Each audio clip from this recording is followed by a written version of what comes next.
오늘 저는 여러분과 함께 토라와 시편 119편이라고 하는 제목으로 시편 119편 1절에서 8절을 본문으로 설교하려고 합니다. 제가 본문을 읽도록 그렇게 하겠습니다. 행위가 온전하여 여호와의 율법을 따라 행하는 자들은 복이 있으며 여호와의 증거들을 지키고 전심으로 여호와를 구하는 자는 복이 있도다. 참으로 그들은 불의를 행하지 아니하고 주의 도를 행하는도다. 주께서 명령하사 주의 법도를 잘 지키게 하셨나이다. 내 길을 굳게 정하사 주의 율례를 지키게 하소서. 내가 주의 모든 계명에 주의할 때에는 부끄럽지 아니하리이다. 내가 주의 의로운 판단을 배울 때에는 정직한 마음으로 주께 감사하리이다. 내가 주의 율례들을 지키오리니 나를 아주 버리지 마옵소서. 아멘.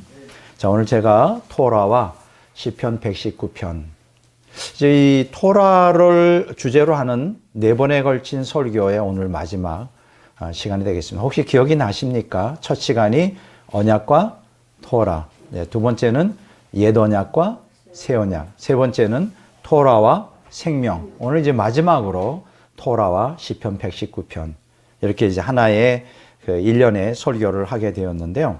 제가 오늘 설교를 하는데 이제 오늘 시편 119편 전체를 갖다가 구조 분석할 거예요. 시편 119편은 굉장히 독특한 특징을 갖고 있죠. 뭘까요? 여러분들이 신구약 성경을 가운데 대충 이렇게 피면 시편 119편이 나와요. 그리고 두 번째로 성경에서 가장 구절이 깁니다. 혹시 그거 기억하시나요? 몇 구절이 되나? 176구절이 됩니다. 되게 긴, 그러니까 어떤 면에서는 하나의 시편 119편이라는 시편 전체에서 하나의 부분이지만 어떤 면에서는 하나의 책이라고 말할 수 있어요. 성경에는 119편보다 적은 절의 장절의 그 성경도 있죠. 뭐 유다서나 요한 1, 2, 3, 4 적습니다. 유다서 같은 경우에 그러니까 이게 굉장히 좀 독특한 의미를 갖고 있어요. 오늘 그래서 제가 시편 119편을 가지고 오늘 설교하는데, 제가 이 설교를 준비하는데 많이 도움을 의지했던 책 한 권을 소개해 드리겠습니다. 제가 예스24에 보니까 이게 품절이 되어 있더라고요. 근데 중고 서적으로는 딱 3권이 남아 있어요. 혹시 관심 있는 분들은 이 책을 좀 구입해서 볼 수 있으면 좋겠습니다. 참 잘 되어 있습니다. 제목이 뭐냐면 한글로 되어 있어요. 시편 119편, 크리스토퍼 애쉬라고 하는 분이 저술을 했는데, 물론 이 그대로 본받은 건 아니고 이것을 기준으로 해서 제 나름대로 구조 분석을 했습니다. 아마 이분이 해놓은 것보다는 제 설교를 들으면 더 이 시편 119편이 뚜렷하게 이해가 될 것이라고 생각합니다. 자, 그러면 시편 119편이 도대체 뭘까? 관심 있잖아요? 여러분들이 시편 119편을 구조 분석하여 하나님이 이 시편 119편을 통하여 우리에게 들려주시고자 하는 메시지의 핵심이 뭐지? 이것만 깨달을 수 있다면 오늘 수지 맞는 거죠. 그렇죠? 가장 중요하잖아요. 우리가 설교의 목적이 뭡니까? 하나님의 음성을 바르게 듣는 거예요. 근데 바르게 듣고 싶어도 설교자가 바르게 전하지 않으면 이게 다 의미가 없죠. 뭐 설교자가 횡설수설하거나 도대체 그 본문과는 엉뚱한 말을 한다면 하나님도 굉장히 답답해 하실 거예요. 설교자를 세워놨는데 물론 역사는 다 하지만 부족해도 왜 내가 의도하는 대로의 전달을 잘 못해주지? 뭐 이런 거 좀 답답해 하시지 않을까 이렇게 생각합니다. 어쨌든 시편 119편을 왜 오늘 제가 이 주제로 삼았느냐? 여기에 보면요, 토라의 본질과 특성에 대해서 자세히 설명하고 있어요. 그리고 또 한 가지, 토라의 기능과 목적에 대해서도 설명하고 있어요. 그러니까 쉽게 얘기하면 토라에 관한 모든 것이 집대성이다. 이건 제 말이 아닙니다. 시편 119편을 쓰는 모든 신학자들의 공통된 개념이에요. 토라가 뭐냐를 알려면 우리가 시편 119편을 깊이 연구해야 된다 이거죠. 자, 그래서 우리가 토라라고 하는 것은 토라 자체의 의미도 있지만 그게 언약 백성과의 관계성에서 규정돼야 되는 것이잖아요. 그래서 이 토라와 언약 백성의 관계를 규정하려면 반드시 뭘 공부해야 된다? 시편 119편을 공부해야 된다. 이런 이제 결론에 나게 됩니다. 자, 그러면 여기서 우리가 기억하셔야 되는 토라가 언약 백성에게 왜 중요할까요? 하는 거예요. 뭐 하나님 말씀이니까 중요하겠지. 이런 단순한 답보다는 물론 하나님 말씀입니다. 토라가. 토라라는 게 하나님 말씀이에요. 꼭 모세오경만을 토라가 아니라 구약 전체가 토라하고 신구약 성경 전체가 토라고 더 나아가서는 초월자 하나님의 모든 말씀이 다 토라예요. 근데 여기서 중요한 것은 성경 우리가 가르치는 이 토라의 본질은 하나님 말씀일 뿐 아니라 토라가 하나님 자신이 된다는 거예요. 이런 관점에서 우리가 출발해야 됩니다. 왜냐하면 우리는 하나님을 하나님 말씀과 분리해서 그래서 하나님은 믿어야 되겠지만은 말씀은 그냥 참고사항 정도로 뭐 자유주의 신학 같은 데는 하나의 문학 작품 정도로 전락을 시키는 오늘 그런 경향이 있지 않나요? 하나님 말씀을 반드시 지켜야 된다는 게 없어요. 물론 이런 말은 이해를 될 거예요. 하나님께 순종해야 된다. 나는 싫어요. 하나님께 불순종하겠다고 말할 수 있는 용기를 갖고 있는 사람이 없겠죠. 물론 불순종한다 할지라도 당연히 하나님께 순종해야 되는데 근데 이거는 좀 많은 사람들이 오해해요. 하나님 말씀에 순종해야 된다 하면 막 펄펄 뛰어요. 왜냐하면 하나님을 믿는 것과 하나님의 말씀에 순종하는 거는 그건 별개의 문제다. 순종 안 해도 우리는 예수 하나님 믿으면 구원 받는다. 뭐 이런 이상한 논리가 기독교 안에서 이제 있으면서 이게 좀 잘 이해가 안 돼요. 여기서 기억하셔야 될 건 토라가 하나님 말씀이면서 토라가 하나님 자신 된다는 거예요. 그 얘기 뭐냐? 하나님 말씀에 순종한다는 건 하나님께 순종하는 것이고 하나님 말씀을 믿는다는 건 하나님을 믿는 것이고 하나님의 말씀을 신뢰한다는 건 하나님을 신뢰하는 것과 동의어란 말이에요. 이런 기본 개념에서 출발하지 않으면 우리의 삶의 신앙에 변혁이라는 게 없어요. 왜 변혁이 안 될까요? 믿긴 믿어. 종교적인 열정으로 열심히 하나님 믿긴 믿는데 열매가 없어. 성화가 안 돼. 그 이유가 뭘까요? 하나님의 말씀에 대한 바른 이해가 결여되어 있어서 그래요. 여기서 더 나아가서 우리 기독교인들이 더 나아가서 깨달아야 될 것은 토라는 하나님의 말씀일 뿐 아니라 토라의 성육신이 바로 예수 그리스도라요. 우리는 신학에서 이 신약에서는 그리스도의 성육신, 말씀의 성육신에 대해서 많이 얘기를 하고 있죠. 바로 그 말씀의 성육신, 요한복음 1장 1절에서 18절 사이에 말씀의 성육신, 그게 토라가 말씀이기 때문에 토라의 성육신이 예수 그리스도란 말이에요. 그러니까 예수를 믿는다는 것은 말씀을 믿는 것이고 예수님께 순종한다는 것은 말씀에 순종하는 것이고 예수님을 따라간다는 것은 말씀을 따라가는 거예요. 근데 이게 오늘 개신교인들은 이 구분이 안 돼 있어요. 이게 연결이 안 돼 있어요. 뭐 예수님 믿는 것과 말씀을 순종하는 건 별개, 그건 옵션이라고 생각해. 그건 구원과 아무 관계가 없다고 생각해. 이제 다음 주부터 제가 다음번에부터 이제 제가 4번에 걸쳐서 또 시리즈로 설교를 할 것입니다. 굉장히 흥미로운 설교가 되겠죠. 어쨌든 자, 그래서 오늘 토라가 무엇이냐? 제가 얘기했죠. 하나님 말씀이며 하나님 자신이며 토라의 성육신이 예수 그리스도다. 이게 성경 우리에게 가르치는 굉장히 중요한 메시지다. 자, 뿐만 아니라 토라는 하나님 말씀으로서 구원의 길을 제시해주는 유일한 지침서예요. 정말 우리가 구원받기, 여기서 구원이라는 건 죄로부터의 구원, 마귀로부터의 구원, 사망로부터의 구원, 결국 그로 인하여 하나님과 생명연합까지 이어지는 건데 그 유일한 지침서가 어디에 기록되어 있느냐? 성경에 기록되어 있어요. 오늘날 많은 종교다운주의를 믿는 오늘 개신교인들의 60%가 종교다운주의에 빠져 있는데 타 종교에도 구원이 있다는 사람은 이걸 인정하지 않겠죠. 말씀 외에 하나님 말고 예수님 외에도 구원이 있다고 믿으니까. 근데 그렇지 않아요. 여러분, 구원의 길을 제시해주는 유일한 지침서가 바로 토라, 하나님 말씀이에요. 또 두 번째는 기독교인 신앙생활의 유일한 안내서이기도 해요. 오늘 우리가 정말 제대로 된 그리스도인으로서 신앙생활하기를 원한다? 하나님 말씀에 철저히 의지하여 그것을 바르게 이해하면서 해야 돼요. 근데 사실 좀 안타까운 것이 오늘 포스트 모던 시대의 절대적인 기준이 붕괴된 상태에서 하나님 말씀을 절대적인 말씀을 받아들이지 않는 많은 기독교인들이 말씀을 그냥 참고서 정도로 착각하는 경우가 있어요. 그러니까 어떻게 돼요? 이 새 속에 물들죠. 새 파에 휩쓸려 가요. 그냥 주관적으로 어떤 설교자가 막 그냥 부흥사같이 그냥 막 재밌게 하고 막 내 마음에 감동을 주면 그거 따라가요. 그거 따라. 말씀 따라가지 않고 주관적인 경험이나 주관적인 사상을 따라가요. 그러니까 그러다가 또 내려가. 이거 굉장히 심각한 문제입니다. 여러분, 제가 다시 말씀드립니다. 기독교인 신앙생활의 유일한 안내에서는 토라, 하나님 말씀이에요. 그만큼 중요하다는 거죠. 자, 오늘 설교가 얼마나 중요한가. 시편 119편에 보면 이 토라의 본질과 특성, 기능과 목적이 다 있다 그러는데, 하나의 그 토라의 집행성이라 그러는데, 한번 관심이 많겠죠. 도대체 시편 119편은 뭘 우리에게 전달해 주는 것일까?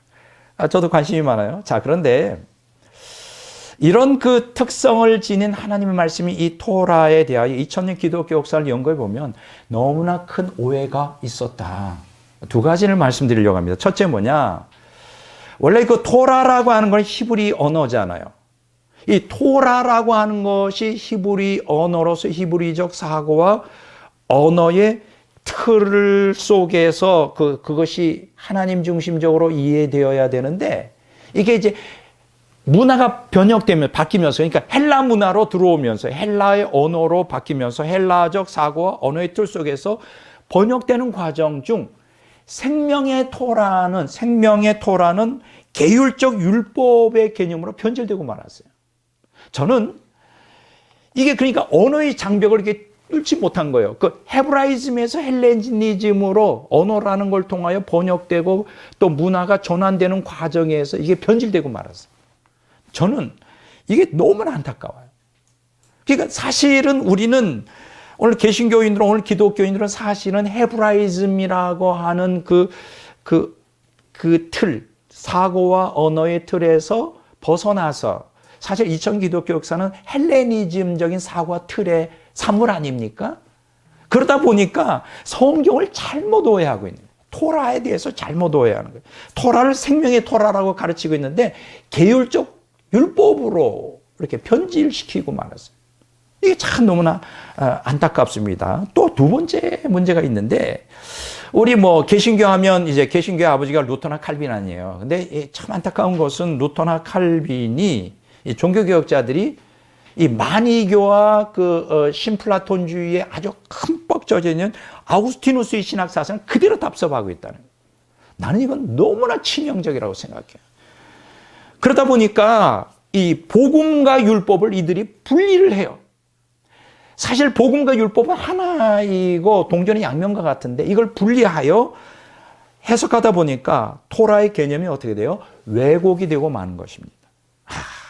너무 안타까워. 그러다 보니까 원래 하나님의 의도한, 토라를 통해 의도했던 방향대로 우리의 유대교든 기독교든 그게 제대로 흘러가지 못하고 너무나 엉뚱한 잘못된, 그러니까 정말 구원받을 수 없는, 성화를 이룰 수 없는, 천국으로 우리를 이끌 수 없는 그 변질된 말씀이 이제 이렇게 범람하게 된 거예요.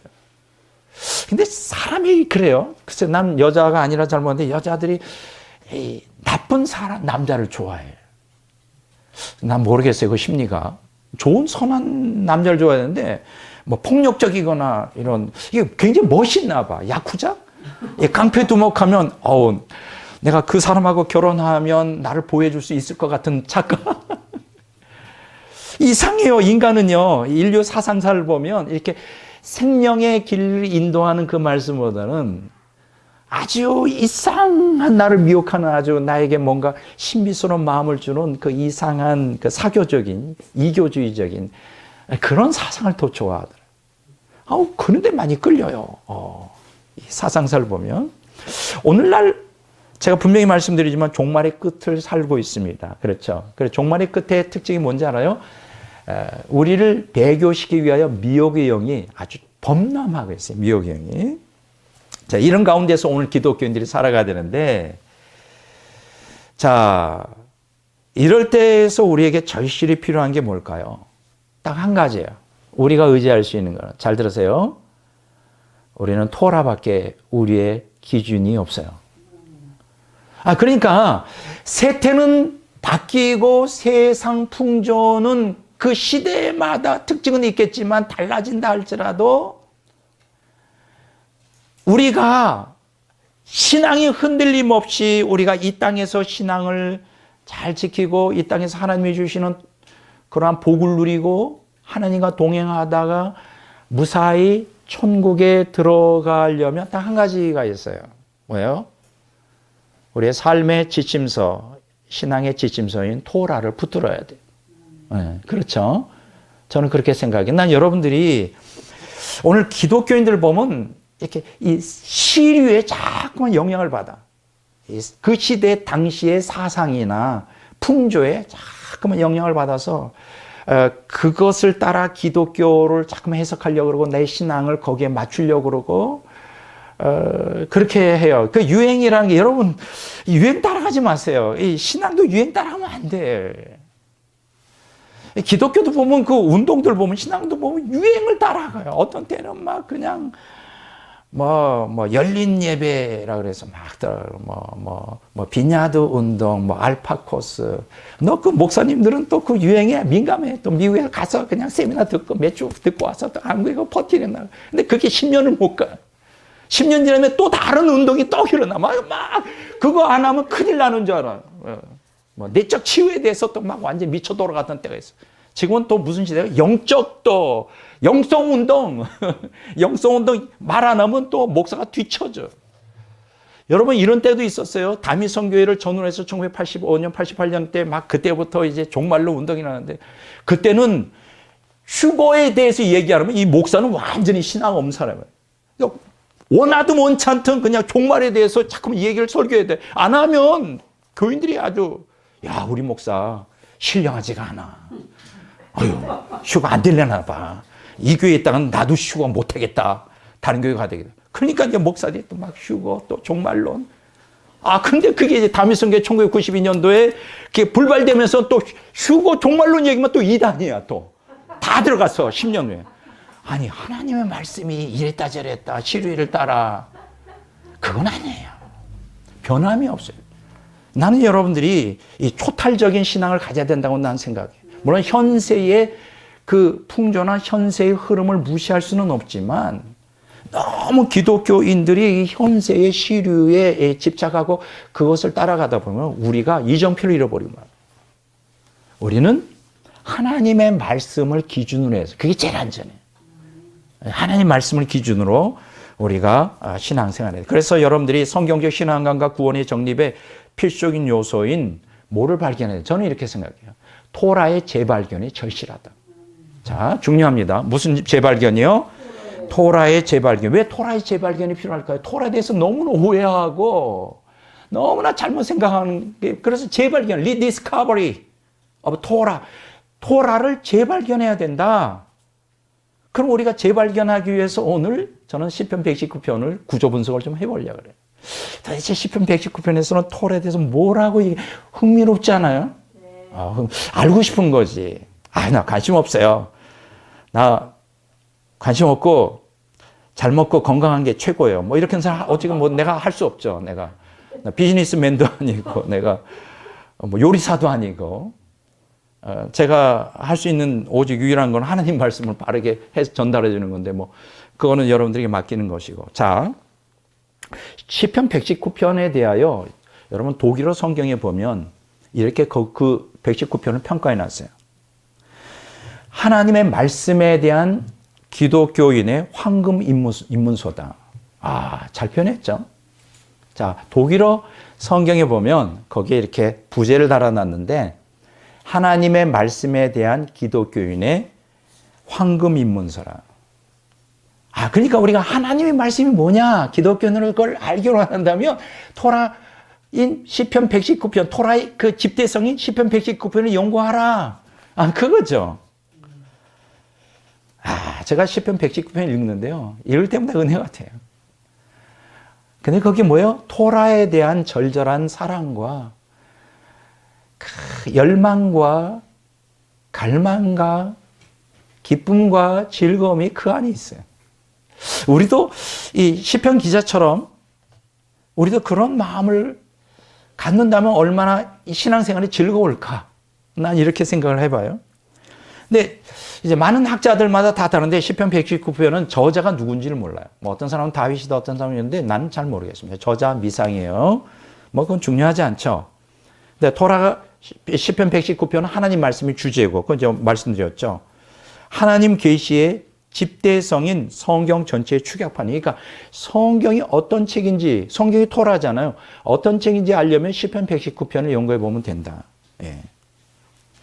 보통 우리가 이제 시편에도 뭐 여러 종류의 시가 있어요. 뭐 탄원 시도 있고, 뭐 원수를 갚아달라는 뭐 시도 있고, 뭐 찬양 시도 있고, 그런데 요 토라 119편은 지혜시에 속합니다. 근데 사실 지혜시에 속하지만 인간이 경험할 수 있는 모든 희비 애락, 뭐 기쁨과 슬픔과 뭐 여러 가지 고통과 이러한 이러한 모든 희노애락, 이러한 모든 것들을 다루기 때문에 종합시로도 불립니다. 종합시예요. 시편 119편은. 자, 그런데 재밌는 게 있어요. 이제 우리가 한글 성경 가지고는 잘 이해가 안 되는데, 이제 히브리어 성경을 보면 그게 두드러지게 나타나는데, 시편 119편을 히브리어로 읽어보면 답관체로 되어 있다. 이게 무슨 얘기냐? 굉장히 어려운 얘기죠. 답관체. 이제 문자적으로 보면 머리를 밟아가는 체예요. 이거 이제 무슨 얘기냐? 한 시의 행위나 그 연이 있잖아요. 연은 뭐예요? 한 패라그라프죠. 한 그 시로 말하면 그걸 연이라고 말하는데, 한 패라그라프, 한 문 단락. 그 첫 번째 머리에 알파벳 순으로 되어 있어요. 히브리어. 재밌죠? 원래 히브리어가 알렙, 베트, 기멜, 달렙 뭐 이런 식으로 쭉 해서 자음만 22개로 되어 있어요. 몇 개요? 22개. 그러니까 시편이 이 8개의 그 문장이 한 연을 이루어요. 8개. 그러니까 여러분 176 나누기 8개 하면 여러분 머리 좋으면 금방 나오죠. 몇 개가 나올까요? 연이 22개가 나옵니다. 그 히브리어 자음 22개 알렙, 베트, 기멜, 달렛식으로 해서 아로부터 시작하고, 첫 번째 그 연은 아로 시작하고, 또 두 번째는 렙으로 시작하고, 그다음에 세 번째 알렙, 베트, 기멜, 세 번째 이런 식으로 알렙, 베트, 기멜, 달렛. 재밌겠죠? 여러분들 그 구약 성경의 성경을 보면 요런 그 원래 시라는 게 그렇잖아요. 우리도 그렇지 않나요? 그 시 같은 게 운을 갖잖아요. 옛날에 우리가 한시 같은 것도 운을 하듯이 이 히브리어는 그게 굉장히 강합니다. 시편 119편이 그렇게 되어 있어요. 답관체로 되어 있다. 그래서 176절로 구성되어 있는데 8절씩 한 연으로 되니까 22개 연. 그래서 여러분들 읽어보면 우리 한글 성경도 8구절씩 되어 있습니다. 제가 다 채워봤어요. 22개 패라그라프로 되어 있다. 22개, 그걸 22연이라고 되어 있어요. 기억나죠? 자, 그래서 참 이렇게 아름답고 수려한데, 그래서 이 C.S. 루이스는 시편 119편을 이렇게 평가했습니다. 오랫동안 조용한 시간에 한 뜸 한 뜸 술을 놓듯이 마치 숙련된 장인이 만든 작품과 같다. 아주 심혈을 기울여 가지고 운을 가지고 마치 술을 놓듯이 그렇게 놓았다. 수가 굉장히 정교하고 이쁘잖아요. 이 C.S. 루이스는 문학 작가로서 그렇게 평가를 했습니다. 이 얘기는 뭐냐? 시편 119편이 아주 치밀하게, 아주 구성했다는 거죠. 그러니까 아주 풍성한 내용을 여기에 담고 있다. 뭐 이렇게 말할 수 있습니다. 너무너무 좋죠. 하나님께서 성경을 우리에게 인생의 지침서, 신앙의 안내서로서 주신 것도 너무 감사하고요. 특히 시편 119편의 이 성경 전체에서 선포하고자 하는 말씀의 핵심을 다 실어준 것도 너무 감사해요. 너무너무 감사한 일이죠. 자, 이제 오늘 저는 이제 이 시편 119편을 여러분들에게 소개하기 위해서 오늘 이제 본문이 뭐죠? 1절부터 이제 8절까지를 오늘 제가 본문을 가지고 설교하는데, 재밌는 게 있어요. 시편이 119편이 1절에서 176절까지인데 그 중에서 가장 서언이죠. 서언 들어가는 말. 그게 1절부터 8절까지인데 이게 전체 시편 119편의 핵심을 가르쳐주고 있어요. 야, 놀랍죠? 그러니까 이미 거기에 우리가 어떻게 토라에 대하여 반응해야 되느냐, 그것에 대한 아주 뚜렷한 답을 여기에서 다 해주고 있어요. 몇 절부터 몇 절까지? 1절에서 8절까지. 그런데 또 재밌는 게 있어요. 이 성경 연구 너무 좋아요. 1절에 8절을 또 두 구분할 수 있어요. 전반부와 후반부. 그러면 1절에서 3절까지가 전반부고 4절은 전반부 후반부를 또 연결해 주는 링크 역할을 해요. 그래서 5절부터 8절까지가 후반부예요. 네, 이렇게 그냥 1절부터 3절. 근데 사실은 이제 보통 1절에서 3절, 그 다음에 4절부터 8절까지인데 저는 4절은 1절에서 3절과 5절에서 8절까지 연결해주는 링크 역할을 해준다. 이렇게 저는 이제 분석하고 있습니다. 자, 그러면 1절에서 3절은 뭘 가르치죠? 하나님의 복 받는 유일한 길은 말씀 순종뿐이다. 아, 놀랍습니다. 오늘 뭐 모든 인간들은 다 그래요. 왜 종교를 믿는 사람 다 그럴까요? 복 받기 위해서 믿죠. 뭐 가짜 종교든 진짜든 뭐 저는 예수 믿는 것도 다르지 않다고 나는 생각해요. 뭐 복 받는 게 뭐가 잘못됐습니까? 저도 복 받고 싶어요. 그럼 저주 받아요? 저주는 받으면 안 되죠. 그럼 복 받아야 되죠. 근데 성경에 보면 하나님의 복, 그걸 받는 유일한 길이 뭐라고 가르치느냐? 말씀 순종이라는 거예요. 그러니까 여러분들이 정말 복된 삶을 살기 원해요? 복 받기를 원해요? 하나님이 주시는, 뭐 저도 많이 경험을 하지만 하나님이 주시는 복이 너무 좋아요. 그리고 그분은 뒤끝이 없어. 깔끔해. 깔끔해요. 뭔가 좀 박힌 죽인 하나님이 주시는데 뭐 뒤끝이 있는 경우가 있죠. 받고도 좀 뭔가 이게 또 뒤에서 또 뒤통수를 치는 게 아닌가 뭐 이런. 인간들의 관계는 그럴 수도 있어요. 그냥 공짜가 없잖아요. 예. 근데 하나님이 주시는 건 깔끔해요. 그리고 풍성해. 차고 넘치게 주셔요. 근데 이런 복을 받기를 원한다면 딱 한 가지뿐이라는 거예요. 이거 굉장히 중요한 거예요. 말씀 순종해야 돼요. 그러니까 여러분들이 하나님 복 받고 싶은데 말씀 순종 안 한다. 그건 다 꽝이에요. 절대 받지 못해요. 이게 오늘 1절, 3절이 강조해 주는 거예요. 정말 받기를 원해? 말씀 순종해. 이거야. 언제? 1절에서 3절. 근데 재밌는 게요. 1절과 2절에 보면 뭐뭐 하는 자는 복이 있다는 내용으로 시작돼요. 뭐뭐 하는 자는 복이 있다. 이게 뭘 얘기해 주냐? 이런 것 같아요. 복을 받고 싶은 사람은 이 길로 가시오. 라고 하는 커다란 전광판이 설치되어 있는 것 같아요. 여러분들이 이제 차를 몰고 고속도로를 달리잖아요. 그럼 뭐 예를 들어 어떤 여러분 거기 휴게소 같은 데 보면 우리 한국에 표지판 나오죠. 휴게소가 앞으로 뭐 1km 앞에 있습니다. 큰 표지판 있는 것처럼 그러면 그 표지판을 따라가면 돼요. 마찬가지로 복을 받고 싶은 사람은 이 길로 오라라고 하는 큰 전광판을 딱 붙여놓은 것 같아요. 1절, 2절에. 재밌죠? 자, 그런데 그게 이 길로 가야 되는데 뭐냐? 오늘 본문에서는 율법을 따라 행하는 자가 복 받는다. 이렇게 말했어요. 빅 타이틀이에요. 1절에 율법을 행하는 자. 그러니까 말씀 순종이죠.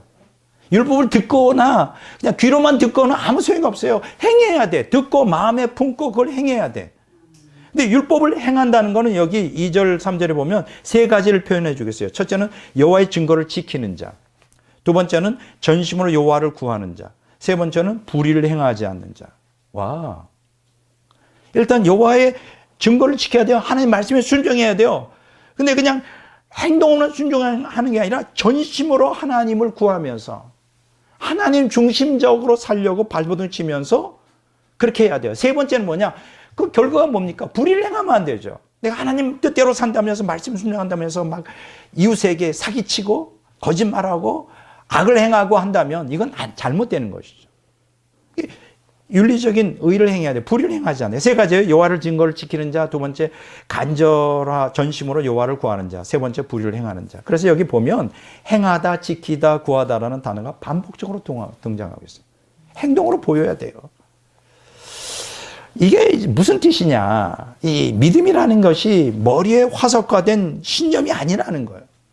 원래 많은 기독교인들이 착각하고 있어. 구원받을 수 없는 믿음을 가졌어요. 귀신도 갖지 못한 믿음을 갖고 있어요. 귀신은 하나님 믿고 떤다 그러는데 우리는 떨지도 않아. 가짜 믿음이죠. 귀신보다도 못한 믿음 가지고 어떻게 천국 가겠어요? 귀신도 못 가는데 천국에. 이 잘못 생각하고 있는 거예요. 그러니까 화석화된 신념을 가지고 아니라 삶에 구체적으로 적용하는 실천이어야 돼요. 제가 여러분들에게 영적 성숙을 하고 하나님을 경험하기를 원하십니까? 제 경험도 그렇고요. 하나하나라도 조그만 거라도 실천을 해보세요. 결단을 하고 죄도 한번 끊어보고 선도 한번 행하고 하나님 뜻대로 하나님이 감동 주실 때가 있어요. 근데 제가 많이 겪어보고 있는데 그러다 보니까 사람들에 대해서 많이 실망을 해요. 지금까지도 많이 실망하는데 성령께서 감동을 주셔요. 누구에게든지 주셔요. 크게 강하게. 그걸 못 느낄 뿐인데 감동을 받을 때는 막 신학도 하겠다. 주의 뜻대로 살겠다. 큰 소리예요. 그러다가 그게 일주일 못 가. 환경에 또 어려움이 오고 환경이 오면 그 감동이 사라져. 그런 사람들은 평생 하나님의 은혜를 받아도 변화가 없어요. 난 그런 사람들 주변에서 너무 많이 받아요. 그러니까 실망을 해. 그래서 이제는 사람들이 뭐 은혜 받았다. 나 감동받았어요. 이제 안 믿으려고 그래요. 며칠 가겠나. 진짜 변화되는 사람은 어떤 사람인지 알아요? 조그만 감동이 오잖아요. 그냥 결단해버려요. 바울 같은 사람. 나도 다마스커스와 같은 그 강력한 빛을 경험한다. 바울 이상 되겠다. 정말 그럴까요? 아니에요. 거짓말하지 마요. 여러분들이 길을 가다가 강한 빛으로 예수님이 나타난다고 합시다. 음성도 들리고. 바울처럼 살 것 같아요? 한 달은 좀 펄펄 뛸지 몰라. 은혜 받아가지고. 뒹굴고. 그러다가 더 삶에 찌들려가지고. 바울은 무슨 바울. 옛날로 돌아가는 거예요. 그런 사람들이 얼마나 많은지 몰라요. 오해하지 마요.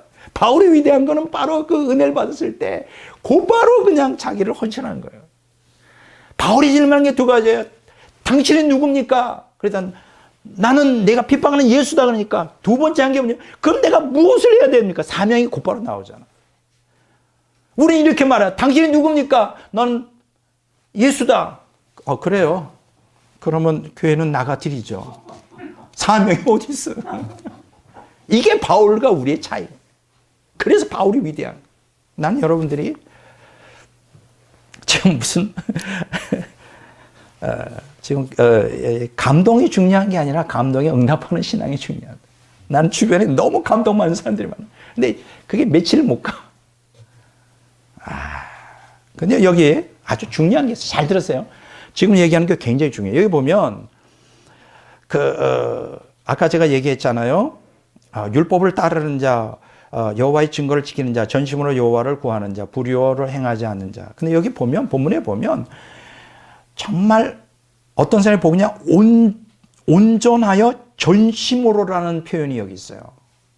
이런 말을 들으면 좀 갑자기 위축이 돼. 왜냐하면 나는 온전하지 못하거든. 왜냐하면 나는 전심으로는 조금 부족하거든요. 마음은 있지만 마음은 원이라도 육신이 약해. 이렇게 이제 또 해서 나는 복음 못 받겠구나. 그래 천국만 가면 되겠다. 복은 나 같은 사람은 안 되겠다라고 잘 들으세요. 잘 들으세요. 라고 포기하려고 하는 사람한테는 잠깐이라고 말하고 싶어요. 왜냐하면 시편 119편 기자가 이런 표현을 쓸 때 온전하여 또 전심으로라는 표현을 썼을 때는 한 번도 그릇 행하거나 신앙적 방황을 전혀 하지 않았다는 뜻이 아니에요. 난 여러분들이 제 설교를 오해하지 말기를 바라요. 백 목사는 항상 영적 투쟁을 얘기하고 막 완전해야 된다, 송화를 나가야 된다, 전심을 해야 된다 하니까 막 위축돼서 나 같은 사람이 뭘 어떻게 해. 백 목사는 가능할지 모르지. 나는 안 돼. 이렇게 말하는 사람에게 저는 이 오늘 본문 말씀을 들려드리면서 여러분도 할 수 있다는 걸 말해주고. 왜냐하면 시편 기자는 자기가 완전하고 한 번도 그릇 행하거나 방황한 적이 없다고 말하는 게 아니라 여기에서 시편 기자의 이 온전하여 전심으로 하는 것은 영적 투쟁을 통하여 하나님 말씀에 부단히 진실한 마음과 온전한 행동으로 따르고자 하는 신앙을 보이고 있는 거예요. 진심으로 하려고 애를 써봐라. 이거죠. 온전히 하려고 애를 써봐라. 여러분 보세요. 시편 119편의 기자가 어떤 상태인지. 우리하고 다를 바가 없어요. 잘 보세요. 시편 119편 29절이면 거짓 행위를 내게서 떠나게 하시고 주의 법을 내게 은혜로이 베푸소서. 보세요. 이 시편 기자에게도 거짓 행위가 있단 말이에요. 여전히 불완전이 있단 말이에요. 하나님께 구하잖아요. 은혜를 부어달라고. 우리와 동일하지 않나요? 10편 119편 36절을 보세요. 내 마음을 주의 증거들에게 향하게 하시고 탐욕으로 향하지 말게 해서 나의 안에도 탐욕이 있습니다. 자꾸만 세상으로 나가지 않고 주님께로 향하게 도와주십시오. 이런 절규가 있잖아요. 우리도 그렇잖아요. 10편 119편 59절에 내가 내 행위를 생각하고 주의 증거들을 향하여 내 발길을 돌이켜 싸우며 보세요. 이 시편 기자도 한때는 자기 욕망을 따라 살려고 하는 게 있었다 그래요. 그러나 거기서 돌이켰다는 거예요. 결단. 10편 119편 176절 아주 절정이죠. 이른 양같이 내가 방황하오니 보세요. 방황한다 그러잖아요. 주의 종을 찾으소서 내가 주의 계명을 잊지 아니하미니이다. 이 시편 119편 기자도 신앙에 방황이 있단 말이에요. 갈등이 있단 말이에요. 항상 거짓 행위를 또 탐욕도 있단 말이에요. 거기에서 그러면 이 사람의 핵심은 뭐냐? 그런 데 머물러 있기를 원하지 않는 거. 주님 뜻대로 살고 싶은 거예요. 그래서 여기 본문에 가르치는 온전 전심이라는 개념은 아브라함도 똑같잖아요. 처음에 아브라함이 완전했어요. 처음부터 실수도 많이 해요. 창세기 21장 5절에 보면 그가 온전히 하나님의 말씀을 지켰다는 그건 결과론적인 것이고, 다윗도 마찬가지예요. 열왕기상 3장 14절에 보면 그가 온전히 하나님의 말씀을 순종했다는데 다윗이 삶을 보세요. 얼마나 실수가 그동안 많이 있었어요. 그렇지만 아브라함과 다윗이 우리하고 다른 게 뭐냐면 아브라함과 다윗은 주님 뜻대로 살려고 발버둥 친 거예요. 오늘 우리에게 이게 있어야 된다. 그러니까 문제는 뭐냐? 정형성의 문제예요. 정형성이란 이미 가꾸어진 틀, 바꿀 수 없는 어떤 그 형식적인 틀이 아니라 이 저자가 그 얘기를 해요. 저하고 똑같아요. 방향성이라는 게 신앙이에요. 방향성. 자, 따라서 합시다. 방향성. 그러니까 여러분들이 비록 부족하고 지금은 연약하고 온전하게 그러니까 전심으로 하지 못하지만 온전을 갈망하고 전심으로 주님 뜻대로 살려고 발버둥 치라는 거예요. 시편기도 동일했다. 하루아침에 변화가 일어나지 않습니다. 저하고 신앙이 똑같아요. 자, 둘째 뭐냐? 아까 1절에서 3절까지 얘기했죠. 그게 뭐라 그랬어요? 하나님의 복받는 유일한 길은 하나님 말씀 순종뿐인데 그게 내 힘으로 안 되잖아요. 그래서 두 번째는 뭐냐 하면 4절에서 8절에 뭐라 그러냐면 주의 길로 행하기를 간절히 사모해야 된다. 제목. 나는 안 되지만 사모할 수 있잖아. 그래서 기도할 수 있잖아. 하나님께 간청할 수 있잖아. 4절 8절까지는 복받는 비결은 토라를 지키려는 신의 갈망을 기록하셨어요. 나도 좀 복을 받고 싶습니다. 근데 내 힘으로는 안 돼요. 도와주십시오. 이런 거예요. 4절부터 8절까지는 그게 핵심이에요. 도와주십시오. 그러니까 그런 욕망조차 없는 사람이 문제라는 거예요. 그냥 천국만 가면 됐지. 지옥 안 가고. 근데 문제는 뭐냐? 천국도 못 갈까 봐 이게 더 문제가 있어요. 말씀에 대한 순종하는 갈망이 없는데 어떻게 천국을 가겠어요? 여러분 수능 시험 보는 사람이 이런 거 있어요? 옛날에는 이제 제가 다닐 때는 이제 서울에서는 시험 보면 서울 1지망, 2지망, 3지망이 있어요. 서울, 어떤 사람은 대전, 부산은 이제 서울에서 붙을 수 있는 사람은 실력이 되면 되는데 나는 서울에만 되면 돼. 근데 그걸 어떻게 알아? 내가 그 커트라인을 어떻게 아냐? 열심히 해서 몇 점이 커트라인인지 그걸 내가 어떻게 아냐? 많은 기독교는 나는 상급 필요 없어요. 난 성화도 필요 없어. 난 천국만 들어가면 돼. 그게 얼마나 위험한 것인데. 오늘 여기 4절에 8절에 보면 주의 길로 행하기를 간절히 사모해야 된다는 거예요. 근데 여기 4절은 1절과 3절과 5절과 8절 사이에 연결 역할을 해요. 한번 읽어볼까요? 4절에 주께서 명령하사 주의 법도를 잘 지키게 하셨나이다. 이게 무슨 얘기예요? 설명해 보면 하나님의 열정은 다 바쳐서 최선을 다해 하나님 말 좀 지키라고 명령하셨다. 하나님의 뜻은 온전히 하나님의 뜻에 순종해야 된다는 거예요. 처음에는 1절, 3절은 순종만이, 말씀 순종만이 복받는 길이고, 그리고 4절에서 또다시 강조를 해요. 말씀에 순종하라. 그 길밖에 없다. 잘 지켜야 된다. 이거는 권고나 부탁이 아니라 반드시 지켜야 된다는 강한 명령이에요. 반드시 지켜야 된다. 자, 그런데 이제 문제가 생겼죠. 우리가 어떻게 지킬 수 있어요? 우리의 연약함이. 아까 내가 있잖아요. 시편 기자는 여전히 방황하고, 여전히 탐욕이 있고, 여전히 여러 가지 거짓된 행위가 자기에게 있는데, 그걸 어떻게 하느냐고 그러면 그 답이 오늘 5절에서 8절에 나와요. 답이. 자, 기가 막히죠. 시편 기자는 본문에서 온전히 전심으로 하나님 말씀에 순종할 수 있도록 하나님께 간청하고 있다. 이거 할 수 있잖아요. 나 온전해지길 원합니다. 난 말씀에 순종하기를 원해요. 난 내 욕망대로 살기를 원하지 않아요. 나는 죄 가운데 살기를 원하지 않아요. 도와주십시오. 도와주십시오.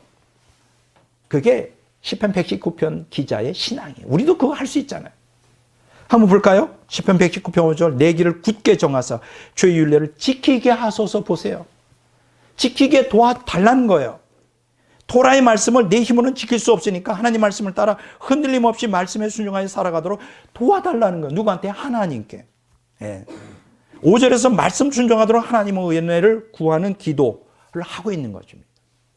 그것과 더불어 6절 7절에는 그 말씀을 마음에 새기고 그 마음이 말씀이 마음을 주장하도록 반복 훈련하겠다는 결단도 표명하고 있어요. 도와달라고만 하고 노력을 안 해. 그런 사람 많죠. 기도만 해. 변화되게 해달라고. 그리고 자기는 노력을 안 해. 근데 시편 기자는 뭐냐면 하나님의 은혜를 구하면서 자기도 그 말씀을 마음에 새기려고 발버둥 치는 거예요. 그 말씀을 뜻대로 살려고 반복적으로 훈련하는 거예요. 영적 투쟁하는 거죠. 이 두 가지가 마주쳐야 되는 거예요. 하나님께 기도만 해. 근데 어떤 사람들은 기도도 안 해. 거룩한 삶을 아예 기도도 안 해. 하나님 말씀에 순종할 수 있는 능력을 달라고 기도도 안 해. 열망도 안 가져. 근데 여기 뭐라 그래요? 열망을 갖고 하나님께 기도하면서 은혜를 구하면서 어떻게 하라는 거예요? 그 말씀을 마음에 새기도록 애를 쓰는 거예요. 영적 투쟁하는 거예요. 옛사람이 거부하니까 영적 투쟁하면서 말씀을 마음에 새기도록 하는 거예요. 그리고 반복적으로 훈련하는 거예요. 반복적으로. 그게 어디 있느냐고요? 6절과 7절에 나와요. 기가 막히죠. 자, 6절 한번 볼까요? 내가 주의 모든 계명에 주의할 때는 부끄러워하지 아니하리이다. 여기서 주의한다는 건 표준 세번역에는 낱낱이 마음에 새기면이라는 거예요. 그러니까 하나님께 말씀에 순종할 수 있는 능력을 달라고 은혜를 구하면서 그것 말씀이 내 안에 거하도록 마음에 새기도록 애를 써야 돼요. 여기서 부끄러워하지 않는다는 것은 그 말씀을 새기면 마음에 새기면 실패와 패배와 굴욕을 당하지 않는다는 거예요. 여러분 하나님 말씀이 머리에서 내 심령에 거하잖아요. 뭐 시간이 없어서 내가 간증을 못하지만 능력의 역사가 나타나요. 죄를 이기게 돼. 죄를 이기게 돼. 모든 실패와 패배가 물러가는 거예요. 말씀이. 그러니까 은혜를 구할 뿐 아니라 말씀이 내 안에 거하도록 노력을 해야죠. 투쟁을 해야 되죠. 자, 이 말씀이 시편 119편 10절 11절하고 그 뒤에 나오잖아요. 같은 내용이에요. 내가 전심으로 주를 찾았사오니. 보세요. 전심으로 찾았다는 건 뭐예요? 막 기도하는 거죠. 매달리는 거죠. 도와달라고. 주의 계명에서 떠나지 말게 하소서. 그러니까 말씀에 떠나지 않으려고 길을 쓰는 거죠. 내가 주께 범죄하지 아니하려요. 주의 말씀을 내 마음에 두었나이다. 여러분 아무리 성령이 임해도 내가 말씀을 내 마음에 두려고 결단하지 않으면 들어올 수가 없게 돼 있어. 근데 내가 아무리 노력해도 은혜가 임하지 않으면 또 말씀이 내 안에 거하지 못해. 그러니까 같이 함께 하나님과 내가 협력을 해야 되는 거예요. 하나님 은혜를 부어주시기를 갈망하면서 그 말씀을 내 안에 거하도록 길을 써야 돼요. 영적 투쟁을 해야 되는 거예요. 이해가 되잖아요. 근데 이게 쉽지 않죠. 왜냐하면 옛사람이 막고 있잖아. 야, 너 안 하던 짓을 왜 하려고 그래? 네 원래 본성대로 살아. 네가 수십 년 동안 말씀 전에 너 갑자기 무슨 경건한 척을 하려고 그래? 그러지 마 제발. 나 옛사람 싫어. 막 이러면서. 그럴 때 막 투쟁을 하면서 말씀을 내 안에 끄집어 들여놓는 거죠. 그리고 7절에 보면 더 재밌는 게 나와요. 내가 주의 의로운 판단을 배울 때는 정직한 마음으로 주께 감사하리이다. 이거 뭐 주의 의로운 판단이라는 게 뭐냐면 하나님의 거룩한 성품을 뜻해요. 내가 배울 때라는 건 말씀을 통하여 하나님의 거룩한 성품이 형성되도록 반복적으로 훈련하는 거예요. 마음에 말씀이 거한다고 해서 그냥 자동적으로 역사가 일어나요. 그건 한때뿐이죠. 그러면 그것이 계속 거하고 그것이 내 거룩한 성품이 되도록 훈련을 해야 돼요. 훈련. 말씀을 따라 사는 삶이 그냥 은혜만 받는다고 돼. 그거 일주일 못 가요. 한 달 못 가. 왜 오늘날 많은 사람들이 오늘 한국 기독교인들이 왜 변화가 없는지 알아요? 은혜를 못 받아서 불 못 받아서 아니에요. 우리 한국 사람만큼 은혜 많이 받고 불 많이 받는 사람 별로 많잖아요. 감정적이고. 오래 못 가. 왜냐하면 마음에 담고 거듭해서 말씀 순종하는 거 훈련해야 되는데 이게 잘 안 돼 있다. 반복적으로 훈련을 통하여 내 것이 되도록. 그렇게 되면 어떻게 돼요? 시편 기자가 정직한 마음의 소유자가 된다는 거예요. 신의 성품에 참여하는 자가 되죠. 자, 한편 8절에 보면 이것의 절정이에요. 내가 주의 율례들을 지키오리니 나를 아주 버리지 마옵소서. 자신을 버리지 말라고 간구합니다. 이게 뭘까요? 주님의 도움 없이는 주의 율례를 지키지 못하고 결국 파멸할 수밖에 없으니까 끊임없이 긍휼을 베풀어 달라는 거예요. 결국 모든 것이 하나님의 주권에 있으니까 하나님의 긍휼입니다. 내가 열심히 하나님의 은혜를 구하고 내 마음에 새기려고 하고 그걸 반복적으로 훈련한다 할지라도 결국은 하나님의 긍휼이에요. 이 얼마나 놀라운 장대한 놀라운 이 고백입니까? 1절부터 8절까지가 정말 기가 막힌 요것만 가지고도 우리는 충분히 토라를 우리가 어떻게 나의 것으로 삼을 것인가 이렇게 이제 금방 이해를 할 수 있죠. 이해가 다 되죠. 네, 여러분들이 좀 그렇게 되기를 바랍니다. 자, 그러면 오늘 짧은 시간에 이제 세 가지를 통하여 말씀을 드리려고 합니다. 첫째가 뭐냐? 시편 119편 개요예요. 개요를 세 가지로 말씀드려요. 첫째는 뭐냐? 토라의 구조. 그러니까 시편 119편의 구조예요. 여러분들이 아까 8개의 단락으로 되어 있고 히브리어가 22개 자음으로 되어 있는 걸 따라했으니까 119편이 몇 연으로 되어 있다고 그랬죠?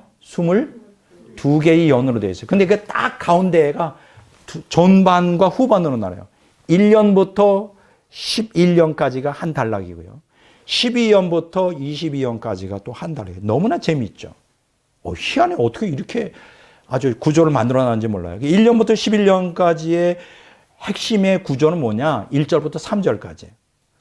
제목을 붙인다면 말씀과 행함을 통한 완전이에요. 말씀과 행함을 통한 완전. 이걸 좀 푼다면 전심을 다하여 하나님께 은혜를 구해서 말씀에 순종하는 것이 하나님의 복을 받는 유일한 방법이다. 아까 이미 제가 충분히 얘기했죠. 그 다음에 후반부가 나와요. 12년부터 22년까지 보면 그걸 주도하는 구절이 89절에서 91절까지.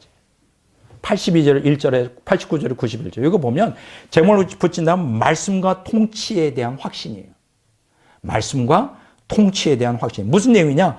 온 세계가 하나님의 말씀의 지배 아래에 있으니 확신을 갖고 말씀에 순종하자. 아까 내가 얘기했잖아. 말씀을 순종하는 게 복 받는 비결인데 이 땅에서 정말로 하나님의 복을 받기로 하는 말씀 순종가 되는데 왜 그럴까? 온 세상이 말씀의 원리를 따라 움직이고 있다는 거예요. 야, 이런 얘기 들으면 깜짝 놀래야 돼요. 놀래야 돼. 이 말씀이 그냥 기독교 내 교회 안에만 효용되는 말씀이 아니라 전 세계 통치 원리라고 말씀이. 여러분 그걸 모르시겠는 하나님 말씀으로 창조했죠. 이 온 우주 만물이 말씀에 의해 유지되고 있는. 이 자연 법칙이 유지되는 것만 아니라 이 모든 사회 질서와 모든 영적 원리, 인간의 모든 사회와 모든 역사와 모든 경제, 정치, 문화, 이 모든 것이 하나님의 말씀 안에 있다는 거예요. 원리 안에 있다는 거예요. 그러니까 세상의 흐름을 따라가지 말고 하나님 말씀을 따라 순종하면 이제 하나님께서 신적 지혜를 주셔서 그걸 깨닫게 해서 이 세상에서 행복하고 성공적인 삶을 살게 하신다니까요.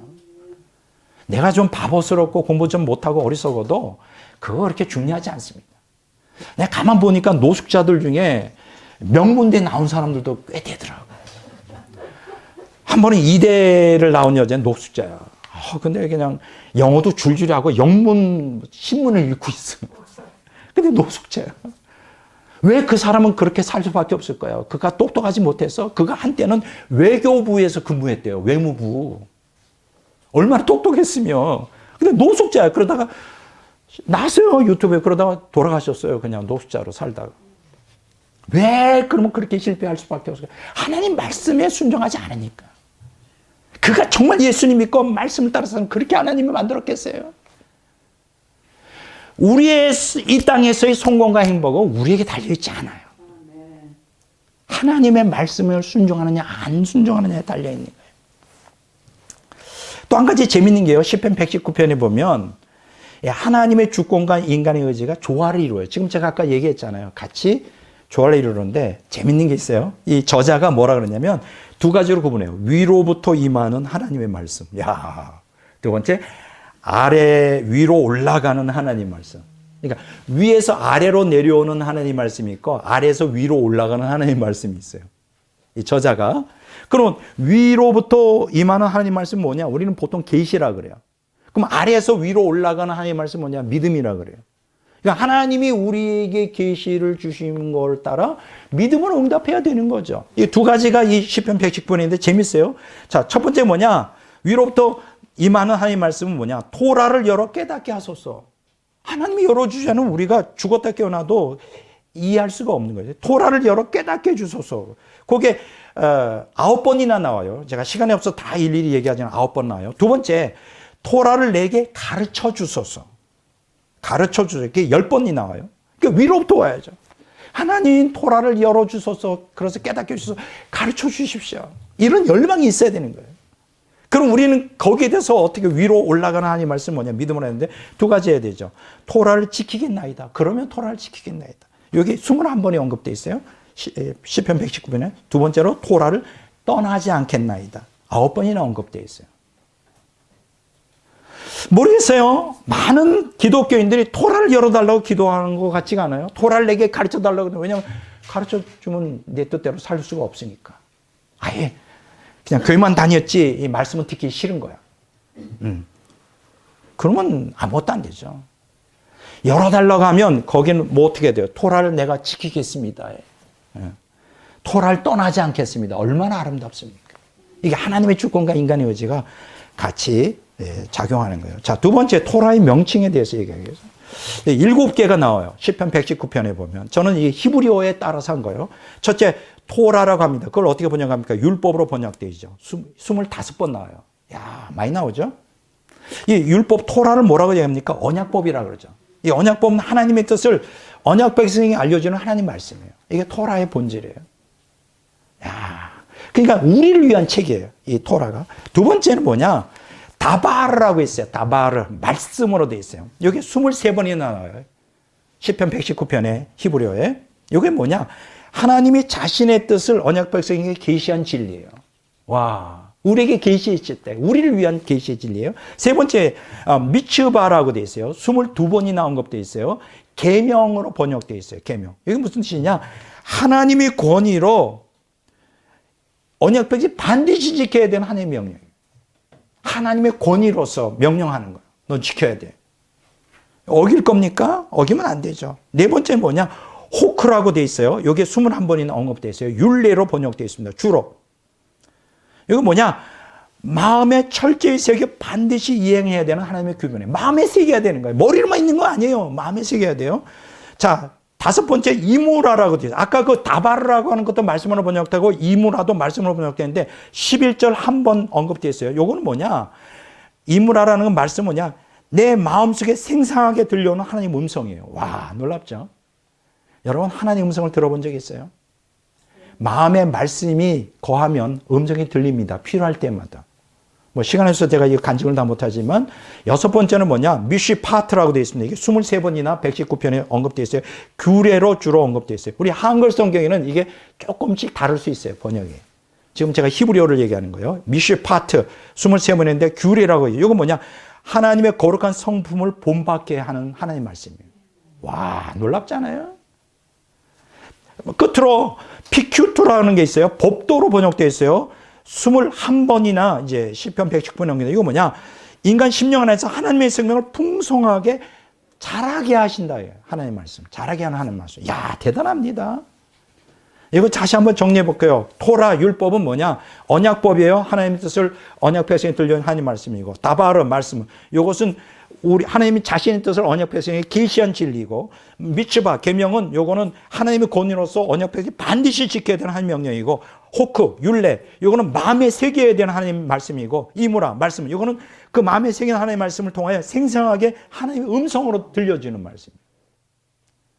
여러분 우리가 주님 안에 살면 어떤 결정을 할 때 성령께서 말씀을 자꾸만 떠오르게 하셔요. 말씀하세요. 저는 그걸 종종 경험하는데 그러면 그냥 말씀을 순종하면 돼요. 근데 미쉬파트는 뭐예요? 그 음성이 들려주는데 살아있는 하나님의 말씀이죠. 거룩한 성품을 갖게 하셔요. 규례. 비큐트는 뭐예요? 법도는 이 하나님의 생명을 그걸 통하여 우리에게서 확장시켜줘요. 충만하게 해줘요. 야, 놀랍지 않아요? 이런 그 오묘한 토라의 명칭에는 이러한 오묘한 뜻이 있는 거예요. 자, 세 번째 토라의 특성이에요. 네 가지를 시편 119편에 얘기해서 첫째는 언약의 말씀, 두 번째 진리의 말씀, 세 번째 생명의 말씀, 네 번째 영원한 말씀. 야, 놀랍습니다. 제가 시간이 없어서 자세한 얘기는 제가 여기서 안 하겠습니다. 자, 토라의 특성이 뭐라 그랬죠? 네 가지. 언약의 말씀. 언약 백성들을 위한 말씀이에요. 그 다음에 진리의 말씀이에요. 그러니까 여러분 믿으세요. 거짓이 없어요. 세 번째, 그게 생명을 줘요. 생명의 말씀. 네 번째, 영원한 말씀이에요. 그럼 여러분, 이 땅에만 있는 걸 왜 살지 말고 영원히 있는 말씀을 얼마나 좋습니까? 이 네 가지 특성을 있어요. 자, 그러면 크게 두 번째로 토라를 통한 행복에 대해서 말씀을 드리려고 합니다. 정말 토라가 우리에게 행복을 줄까? 아까는 복 받는다 그랬는데 복을 통해 우리가 행복해질 수가 있는 거죠. 자, 시편 119편은 이 두 가지 측면에서 왜 토라가 우리에게 행복을 주는지를 답변해 주고 있어요. 첫째는 뭐냐? 하나님이 토라를 열어주시면 하나님의 신적 빛이 심령에 비추어 우둔한 자를 지혜롭게 만들기 때문에 행복해져요. 여러분 초등학교 나가고 중학교 우리는 이 고정관념이 있어요. 정말 쉽게 얘기하면 초등학교 못 나와도 토라가 열리면 그 누구보다 지혜로운 자가 될 수 있어요. 실제입니다. 시편 119편 130절에 보면 주의 말씀을 열면 빛이 비추어 우둔한 사람을 깨닫게 하나이다. 이 신적 지혜가 충만한 사람이 돼요. 그래야 이 세상을 승리하고 살 수가 있죠. 두 번째 뭐냐? 하나님이 인간의 영의 눈을 열어주시면 토라 속에서 하나님의 신비스러운 비밀을 깨닫게 되기 때문에 우리의 영적인 눈이 열려서 하나님의 말씀을 보면서 그 신비스러운 비밀을 여기서 놀라운 여기 시편 110편 18절에 보면 내 눈을 열어서 주의 율법에서 놀라운 것을 보게 해주소서. 이게 놀라운 것이란 인간의 이해를 뛰어넘는 하나님의 신비스러운 구속의 역사예요. 그러니까 도저히 이해가 안 되는 거예요. 도저히 이해 안 되는 방법으로 하나님이 역사하셔요. 말씀을 순종하는 사람이. 이걸 자꾸만 경험하다 보면 너무 행복한 거지. 야, 걱정할 게 하나도 없어요. 예. 그래서 시편 기자가 이 세 가지를 고백합니다. 토라에 대해서 경험해보고. 첫째, 토라가 꿀보다 더 달다. 고백합니다. 시편 119편 103절 주의 말씀의 맛이 내가 어찌 그리 단죠. 내 입에 꿀보다 더 내. 뭐 지금이야 꿀 거의 먹는 사람은 없죠. 먹을 게 너무 많으니까 단 것도. 근데 그때는 먹을 게 꿀밖에 없었어요. 꿀도 너무나 귀한 것이죠.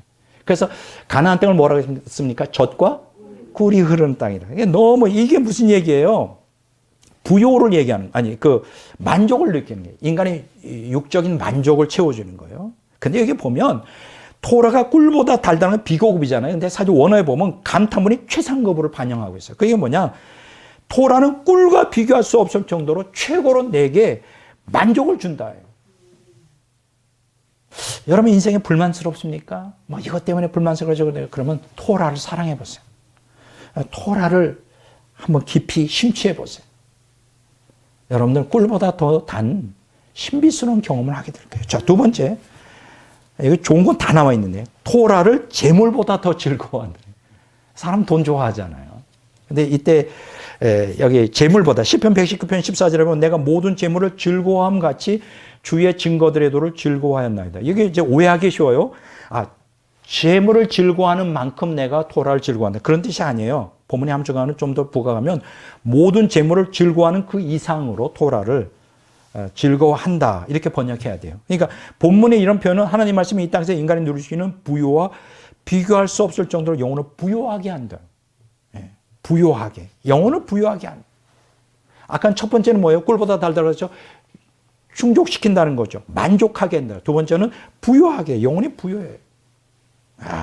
좋습니다. 시편 119편 143절 환난과 우환이 내게 미쳤으나 주의 계명은 나의 즐거움이 되어야 돼. 즐거움이 돼요.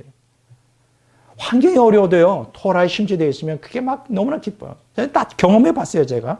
시편 119편 92절 주의 법이 나의 즐거움이 되지 않았다면 내가 내 고난 중에 멸망하였으리다. 오늘날 많은 사람들이 자살한 줄 알아요? 세상에 즐거움이 없어. 그러나 토라에 심취해 보세요. 살고 싶은 욕망이 강해지고 행복해지니까. 거기 9번이나 나와요. 세 번째, 토라를 순금보다 더 사랑한다 그랬어요.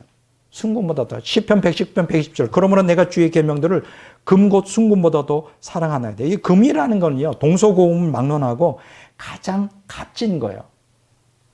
그래서 금보다 곧 순금보다라는 표현은 순금보다 소중하다는 의미가 아니라 하나님 말씀 세상 어떤 것도 비교할 수 없을 정도로 절대적 가치를 갖는다. 가치, 절대적 가치. 이게 11번이나 나와요. 자, 세 가지 말씀드렸죠? 꿀보다 달고, 재물보다 즐겁고, 순금보다 더 사랑한다. 내게 꿀은 만족을 주고, 재물은 부요를 주고, 순금은 가치를 주는데, 그것과 비교할 수 없을 정도의 만족과 부요와 절대적 가치를 주는 게 토라라. 그래서 행복한 거죠. 자, 세 번째. 토라로 이끄는 이 시편 119편에 보면 고난에 대한 얘기가 굉장히 많이 나옵니다. 그러니까 시편 119편 기자가 고난 당하지 않는 게 아니에요. 어려움 당하지 않는 게 아니에요. 근데 그 고난이 또 자기를 미워하는 사람들이 막 자기를 죽이려고 대적하고 막 올무를 놓고 거짓으로 증언하고 온갖 저와 여러분들이 이 땅에 살면서 겪을 수 있는 모든 고난을 여기서 다 표현해 주고 있어요. 근데 여기 놀라운 고백이 있어요. 토라로 고난이 이끌어준다. 고난이 토라를 이끌어준다. 토라를 이끄는 고난이라. 참 신기하죠? 그러니까 여러분들이 고난은 하나님의 주권적인 섭리 가운데 토라에게로 나아가도록 길을 열어주는 거예요. 시편 119편 67절에 보면 고난당하기 전에 내가 그릇 행하였더니 이제는 주의 말씀을 지키나이다. 보세요. 고난 때문에. 이게 무슨 얘기일까요?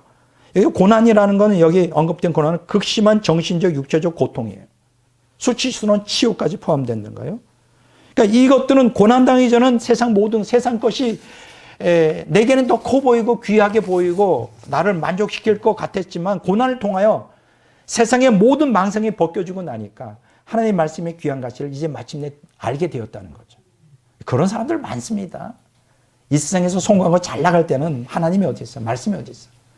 그러다가 하나님이 고난을 통하여 다 세상 것 버리고 하나님의 더 귀한 거를 경험하는 사람들이 많죠. 시편 119편 71절에 보면 고난당하는 것이 내게 유익이라 이로 말미암아 내가 주의 율례를 배우게 되었다고 그랬어요. 고난을 통하여 우리가 왜냐하면 왜 그럴까요? 왜 시편 기자는 이 고백을 하는 걸까요? 이 고난이 없으면 우리는 타락한 본성을 갖고 있기 때문에 하나님의 토라를 갖다가 순종하려고도 하지 않고 배우려고도 하지 않아요. 그래서 생명의 길로 나가려고 하잖아요. 그래서 하나님이 종종 고난을 허락하시는 거예요. 그러면 토라를 어떤 측면에서 배우게 되었다는 거예요? 세 가지죠. 첫째, 고난 중 인내로 의지하는 토라죠. 시편 119편 51절에 보면 교만한 자들이 나를 심히 조롱할수도 나는 주의 법을 떠나지 아니하였나이다. 우리가 언제 연단되는지 알아요? 우리가 고난이 올 때 하나님 말씀을 붙들고 있는 거예요. 떠나지 않고. 대부분은 다 떠나요. 다 떠나. 끝까지 붙들고 있으면 어떤 역사가 일어나는지 알아요? 인간 방법이 다 무너지면서 하나님의 방법으로 승리하는 것을 토라를 통해 깨닫게 돼요. 아, 그건 놀랍죠. 6번이나 나와요. 두 번째, 고난 중에 위로가 되는 토라예요. 그냥 붙들고 있으라고 하면 그게 아니고 하나님은 붙들고 있으면 거기 솔솔 신비스러운 위로를 우리에게 주셔요. 토라를 통하여. 시편 119편 50절에 보면 이 말씀은 나의 고난 중에 위로라 주의 말씀이 나를 살리셨기 때문이다. 우리가 토라를 따라가는 자에게 하나님 주시는 큰 복이 뭐냐? 평강을 주셔요. 위로를 주셔요. 그래서 고난을 이기게 만들어요. 야, 증보 성경에 이렇게 나와 있어요. This is my comfort and consolation in my affliction that your word has revived me and give me life. 뭐예요? 하나님의 말씀이 나를 살리고 내게 생명을 주셨기 때문에 나의 고난 가운데 그것이 내게 큰 위로가 된다. 그러니까 하나님 말씀이 내게 생명으로 역사하니까 고난이 극복이 되는 거예요. 자, 세 번째야. 이 위험에서 보호하는 토라예요. 자, 이렇게 우리가 고난 가운데 토라를 의지하고 토라를 통해 위로를 받고 하는데 궁극적으로 토라는 우리를 위험에서 건져내. 여기 보면 세 가지 위험을 얘기하고 있어요. 61절에 보면 악인들의 줄, 우리를 올물러서 그 덫이 있잖아요. 그 짐승을 잡는 줄. 악인들의 웅덩이 65절. 110절에 악인들의 올무가 우리를 갖다가 무너뜨리려고. 자, 이게 뭘까요? 여기 악인들의 줄, 악인들의 웅덩이, 악인들의 올무는 뭐냐면 우리를 대적하는 세력들이죠. 세상, 마귀, 옛사랑. 뭐 이런 것들이 사용해서 우리를 멸망시키려는데 그런 모든 위험에서 우리를 보호해요. 그래서 네 가지 보호를 여기서 얘기해요. 29절에 보면 거짓에서 보호한다 그랬어요. 이 거짓에서 여기서 거짓이란 거짓된 신앙. 이 가짜 신앙에서 우리를 보호했어요. 두 번째는 탐욕에서 보호해요. 36절. 여기서 탐욕이라는 건 물질적 탐욕. 우리 끊임없이 우리가 거기에 시달리잖아요. 물질적 탐욕. 거기서 보호해 주세요. 세 번째는 뭐냐? 허탄한 것에서 보호해요. 37절. 이 허탄한 것이라는 건 종교적 우상이죠. 이러한 우상에서 우리를 보여요. 네 번째 뭐냐? 133절에 있죠. 죄악에서 보여요. 도덕적 불의에서 우리를 보여요. 야, 놀랍죠? 이렇게 여러 가지 방면에서 우리를 보여줘. 그래서 시편 119편 133절에 시편 기자가 이런 고백을 하죠. 나의 발걸음을 주의 말씀에 굳게 세우시고 어떤 죄악도 나를 주관하지 못하게 하소서. 그러니까 토라를 갈망하고 토라를 통하여 하나님 뜻대로 살고자 발버둥 치고 또 마음에 들려고 하고 또 계속 그것을 훈련하여 나의 말씀으로 살며 나의 모든 것을 삶으려고 애를 쓴 사람들은 죄악이 그를 틈타지 못하죠. 영적 분별력을 줘서 분별해서 죄를 짓지 못하도록 인도하시니까. 놀랍지 않아요? 자, 이 짧은 시간에 참 많은 말씀을 하셨는데 참 여러분들 소화하기가 쉽지는 않을 것 같아요. 사실 이거를 조금 풀어서 쉽게 반복적으로 하면 이해가 되는데 어쨌든 설교로라는 제한 상황에서 이제 오늘 끝맺는 말을 하려고 합니다. 자, 오늘 저는 토라와 시편 119편이라고 하는 제목으로 제가 설교를 했죠. 그런데요, 시편 119편에서 전체 결론이 이루는 구절이 딱 하나가 있어요. 그게 뭐냐면 19절에 나와요. 왜 토라가 언약 백성들에게 절실한지를 말해주고 있어요. 제가 한번 읽어볼게요. 19절. 나는 땅에서 나그네가 되었사오니 주의 계명들을 내게 숨기지 마소서. 저는 어쩌면 이 말씀이 그렇게 와닿아요. 다시 한번 읽을게요. 나는 땅에서 나그네가 되었으니 주의 계명들을 내게 숨기지 마소서. 예, 본문에서 땅이라는 표현이 뭐죠? 인간이 살아가는 삶의 장소를 얘기해요. 집제 내변이에요. 삶의 현장. 예. 우리가 이 육체를 갖고 있는 동안 이 땅을 떠날 수는 없잖아요. 그런데 시편 119편 기자는 이 땅을 어떻게 표현하냐? 나는 땅에서 나그네가 되었다는 거예요. 우리가 몸담고 사는 이 땅이 우리에게는 나그네와 같은 인생이 여행길이라는 거예요. 여기서 나그네라는 게 뭐예요? 낯선 나라를 여행하는 포리너, 외국인, 이방인을 얘기하는 거죠. 여러분 혹시 뭐 세계 일주를 하거나 저도 한번 해본 적이 있지만 외국에 가본 적이 있나요?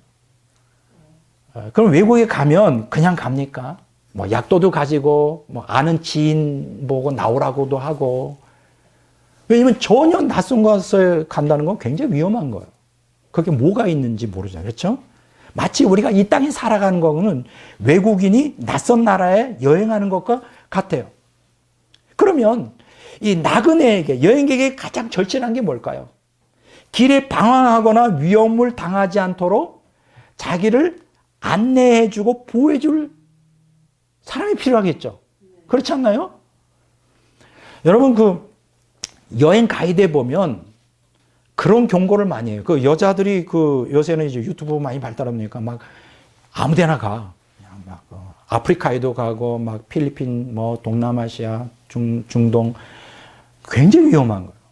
우리나라는 치안이 잘 돼 있지만 뭐 인도 같은 데 잘못 가면 그냥 죽어요. 그냥 호주 같은 데도 얼마나 위험한지. 호주 사신 분도 있지만 땅이 넓어서 사람 죽여가지고 그 모래 그 사막에다 넣어버리면 그건 100년간 못 찾아. 너무나 넓어서. 중국도 마찬가지예요. 그리고 굉장히 이 외국에 혼자 가이드나 안내나 어떤 보호해줄 사람 없이 그냥 간다는 건 사실 굉장히 위험한 거죠. 마치 이 세상은 그와 같아요. 그래서 이 시편 기자가 나는 땅에서 나그네가 되었다는 표현이에요. 그 우리가 나그네 같은 인생길에 우리를 멸망시키려는 마귀와 세상 옛사람의 유혹과 미혹과 시험 이런 데가 많은데 이걸 우리가 깨달아야 돼요. 얼마나 위험한 세상이란. 근데 나를 지켜줄 진리와 위로와 능력 그것이 뭘까요? 성경이 뭐냐면 하나님 말씀이라요. 토라라. 그래서 이 토라가 우리에게는 절실한 거예요. 그래서 시편 기자가 119편 19절에 나는 땅에서 나그네가 되었으니 주의 계명들을 내게 숨기지 마소서. 그러니까 토라로 계명으로 나를 인도해 달라는 거예요. 보호해 달라는 거예요. 이런 절규가 오늘 우리에게 있어야 되는 거예요.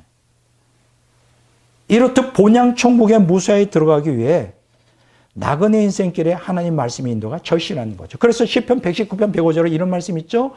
주의 말씀은 내 발의 등이요 내 길의 빛이니이다. 이게 좀 잘 이해가 안 돼. 아이 뭐 이게 뭐 지금 뭐 다 가로등에 우리가 등이 있고 우리 한국은 사실 밤이 아니죠. 시골에 한번 가보세요. 지금도 여전히 가로등이 없는데 그건 칠흑 같아. 한 치 앞도 안 보여요. 그렇죠? 그럴 때 뭐가 절실하죠? 주의 말씀은 내 발의 등에 이 등을 가지고 가야 보인다면 조금씩. 내 길에 빛이 되는 거예요. 이게 절실하고 절박하겠죠. 오늘 이 나그네 같은 인생을 살아가는 우리들에게 뭐가 가장 절실하고 절박할까요? 물론 어떤 사람은 돈이라고 말하는 사람이고 제일 절실한 게 건강이라고 하더라고. 그 다음에 두 번째 따지는 게 돈이라고 하더라고. 그 다음에 세 번째가 이제 지식 이렇게 되더라고요. 근데 나는 물론 그것도 다 필요하겠죠. 그러나 그거보다 더 비교할 수 없을 정도로 우리에게 절박한 거는 하나님의 말씀이에요. 하나님의 말씀을 붙드는 거예요. 그리고 그 말씀을 열어서 내게 지혜를 주시고 하나님의 신비한 구속 역사를 깨닫고 나를 모든 위험에서 건져주시고 이런 모든 이러한 그 안내와 보호가 필요한 거죠. 그 결정판이 뭘까요? 바로 토라예요. 그것을 바로 시편 119편에서 우리에게 갖추고 있는 말씀의 핵심이에요. 이해가 되죠? 네. 저도 최선을 다해서 설교를 하고 여러분들도 그 정도면 내가 볼 때 시편 119편이 어떤 내용을 우리에게 전해주고자 하는가는 아마 파악이 됐을 거라고 확신합니다. 저와 여러분들이 이 마지막 달 살아가는 내 신앙을 끝까지 지키고 이 땅에서 복받고 행복한 성공적인 인생을 살기 위해서 이 토라 하나님 말씀을 사랑하고 그리고 소중히 여기고 이 말씀을 마음에 새겨 지키는 또 열심히 훈련하여 나의 것으로 삼는 저와 여러분들이 되시기를 주의 이름으로 축원합니다.